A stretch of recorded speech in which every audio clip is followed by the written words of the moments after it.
How to speed up ChatGPT. Hello everyone, welcome to this channel. I'm here to help you out today, so without any delay, let's get started.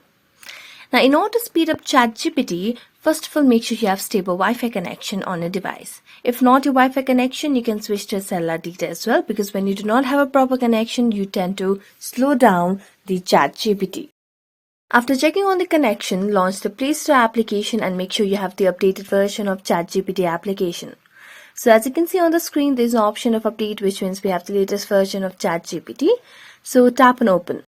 As you tap on open, it will take us to ChatGPT itself. So make sure that you have logged into your account. And after logging into your account, the other way to speed up ChatGPT is to change your prompts. So a lot of times when you write confusing prompts or that are not clear or concise, they tend to slow down the process as well. So you can try to change the way or the approach of the prompt that you give to ChatGPT, and that might also help you speed up ChatGPT. So that's it. Thank you so much for watching this.